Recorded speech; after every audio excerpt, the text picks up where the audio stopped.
కేసీఆర్ హరీష్కు నోటీసులు, మరికొందరు కీలక వ్యక్తులకు ఇచ్చేందుకు కసరత్తు. ఫోన్ ట్యాపింగ్ కేసులో జారీకి సిద్ధమవుతున్నటువంటి సిట్.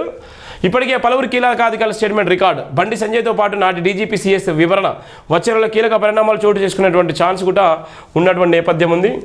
ఫోన్ ట్యాపింగ్ కేసులో కీలక పరిణామాలు చోటు చేసుకుంటున్నారు. త్వరలోనే మాజీ సీఎం కేసీఆర్, మాజీ మంత్రి హరీష్ రావుకు నోటీసులు జారీ చేసేందుకు సీటు సిద్ధమవుతున్న సమాచారం. సోషల్ మీడియాలో ఎందుకు సంబంధించిన వార్త సైతం చెక్కలు కొట్టడంతో రాష్ట్ర రాజకీయాలు ఒక్కసారిగా వేడెక్కాయి. ఒకరిపై ఒకరు ఆరోపణలు చేసుకోవడం ప్రారంభమైంది. ఫోన్ ట్యాపింగ్ అంశం రాష్ట్రంలో తీవ్ర దుమారం రేపింది. తమ ఫోన్లో ట్యాప్ చేశారని బాధితులు నేరుగా సీటు ఎదుట చెప్పడం గమనార్హం. రాజకీయంగా, ఆర్థికంగా లొంగ తీసుకోవడానికి దీనిని ఉపయోగించారని పద్ధతులు కదలిక నన్ను కనిపెట్టడానికి వారిని దొంగ దెబ్బ తీయడానికి ఆసరగా చేసుకున్నారని ఇప్పటికే వాపోతున్నారు.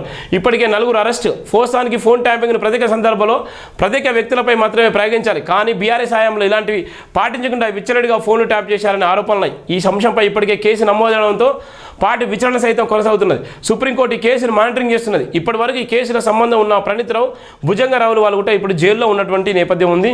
ఏది ఏమైనప్పటికీ కేసీఆర్, హరీష్ రావుకు కేటీఆర్ కూడా లీగల్ నోటీసులు ఇచ్చేటువంటి నేపథ్యం ఫోన్ ట్యాపింగ్ విషయంలో. ఏదైతే కల్వకుంట్ల కవిత చేసేటువంటి ఆరోపణలు ఏవైతున్నాయో ఆ కుటుంబం మీద, ఆ ఆరోపణల దృష్టిలో ఇలా మాజీ ముఖ్యమంత్రి కేసీఆర్కి అయితే ఒక సుడిగుండంలా ఒక సమస్యగా మారినటువంటి నేపథ్యంలో ఒక పక్కన కల్వకుంట్ల కవిత మాట్లాడుతున్నటువంటి ఆ మాటలు, ఆ ప్రసంగాలు ఇవాళ ఉన్నటువంటి బీఆర్ఎస్కు తలనొప్పిగా మారినటువంటి సందర్భం ఉన్నాయి.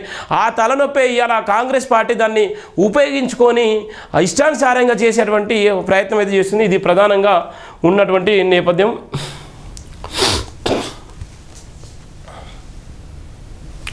ఇక చూడండి ఎట్లా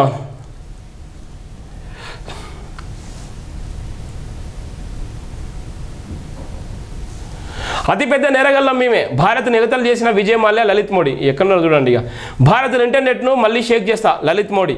సోషల్ మీడియాలో వీడియో వైరల్ అవుతున్న నేపథ్యం ఉంది. ఇక దొంగ దొంగ దొంగ అంటే దొంగలు పోయి లండన్లో తలదార్చుకున్నారు. కోట్ల రూపాయలు సంపాదించి ఇక్కడి మొత్తం మన సొమ్మంతా తీసుకుపోయి, భారతదేశ సొమ్మంతా తీసుకుపోయి జల్సాలు వేసి విచ్చలవిడిగా లలిత మోడీ, అక్కడ ఉన్నటువంటి విజయ్ మాల్యా వాళ్ళందరూ ఇక్కడ ఉన్నటువంటి ఆర్బీఐ సొమ్మునంతా దోసుకుపోయి, మన సొమ్మునంతా తీసుకుపోయి, మన పెట్టుబడి అంతా తీసుకుపోయి అక్కడ ఎంజాయ్ చేసేటువంటి క్రమంలో మళ్ళీ సోషల్ మీడియాను అల్చల్ చేస్తాననేటువంటి లలిత మోడీ కూడా ప్రసంగాలు. అక్కడ విజయ్ మాల్యా చూడండి ఏ విధంగా ఉన్నారో.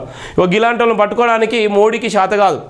ఇవాళ ఉన్నటువంటి ఎవరైతే మోడీ గురించి తప్పు మాట్లాడతారో వాళ్ళని తీసుకుపోయి జైలు వేసే, తిహార్ జైలు వేసేటువంటి పరిస్థితి. వాళ్ళని తీసుకుపోయి రాజద్రోహం కింద కేసు పెట్టే, దేశద్రోహం కింద కేసు పెట్టేటువంటి పరిస్థితి చేసేటువంటి దౌర్భాగ్యులు ఇవాళ మన దేశాన్ని పరిపాలించేటువంటి నాయకులు. ఇంకా బెట్టింగ్ యాప్ పాపం ఎంతమంది ప్రాణాలు కోల్పోతున్నారు.